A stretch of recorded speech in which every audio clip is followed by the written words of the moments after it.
Promotional supervisor পরীক্ষার্থী অঙ্গনওয়াড়ি কর্মীবৃন্দের তরফ থেকে সল্টলেক শৈশালী ভবন অভিযান। বিকাশ ভবন থেকে মিছিল করে শৈশালী ভবনে এসে WCD এবং SW ডিরেক্টরের কাছে ডেপুটেশন জমা দেয়।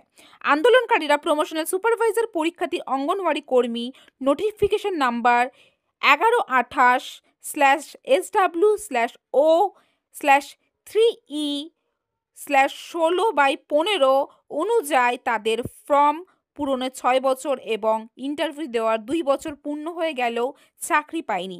2025 সালের 24শে জানুয়ারি হাইকোর্টের রায় অনুযায়ী প্রমোশনাল সুপারভাইজার পদের জন্য 1713টি ভ্যাকেন্সি নির্ধারিত হয়েছে, কিন্তু 2025 সালের ডিসেম্বর মাসে এসেও সেই রায় বলবৎ করে লিখিত পরীক্ষায় পাশ করা 1152 জন সুপারভাইজার পদপ্রার্থী প্রমোশনাল ক্যান্ডিডেটের নিয়োগের সুব্যবস্থা হয়নি। তাদের অনেকের বয়স 50 পেরিয়ে গিয়েছে, তাই এখনও যদি পর্যাপ্ত শূন্য পদ থাকা সত্ত্বেও যোগ্যতা থাকা সত্ত্বেও সুপারভাইজার পদে নিযুক্ত হতে না পারে, তাহলে তারা চূড়ান্তভাবে বঞ্চিত হবে। প্রাপ্য প্রমোশনের অধিকার যাতে আগামী 1 সপ্তাহের মধ্যে প্রাপ্ত হয়, অবিলম্বে তার ব্যবস্থা করে দেওয়ার দাবি জানানো হয়েছে। আমরা হচ্ছে ICDS ওয়ার্কার, অঙ্গনওয়াড়ি ওয়ার্কার। আমরা ICDS প্রমোশনাল সুপারভাইজার পদে পরীক্ষা দিয়েছিলাম 2019 সালের নোটিফিকেশন অনুযায়ী, কিন্তু 2019 সালে ডিপার্টমেন্ট 50% ভ্যাকেন্সি 2015 সালে যেটা নির্দেশ হয়ে গিয়েছে, সেই 50% ভ্যাকেন্সি না মেনে একটা নোটিশ দিয়েছিল।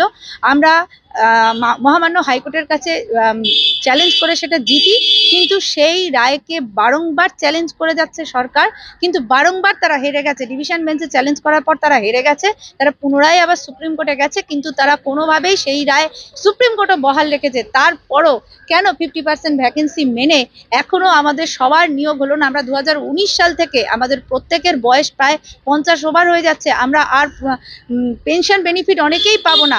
কেন আমরা এতদিন ধরে যে ডিপার্টমেন্টের জন্য কাজ করে যাচ্ছি, আমরা পাশ করা 1152 জন, যেখানে 1713টা ভ্যাকেন্সি হাইকোর্ট উল্লেখ করে দিয়েছে। আমার কাছে অর্ডার কপি রয়েছে, ডিভিশন বেঞ্চের অর্ডার কপি আমি দেখিয়ে দিতে পারি, যেখানে ডিভিশন বেঞ্চ উল্লেখ করে দিয়েছে 1713টা পদ AWW থেকে প্রমোশনের জন্য নেওয়ার আপনারা প্রস্তুতি নিন। এইভাবে যেখানে অর্ডার করে দিয়েছে, সেখানে পাশ করা 1152 জন অবশ্যই তারা প্রাপ্য হয়ে যায়।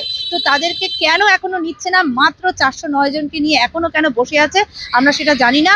অবিলম্বে যেন হাইকোর্টের 50% ভ্যাকেন্সি মেনে যে নেওয়ার নির্দেশ হয়েছে, সেটা মেনে জানুয়ারি 2025-এর 24শে জানুয়ারি এই রায় হয়েছে।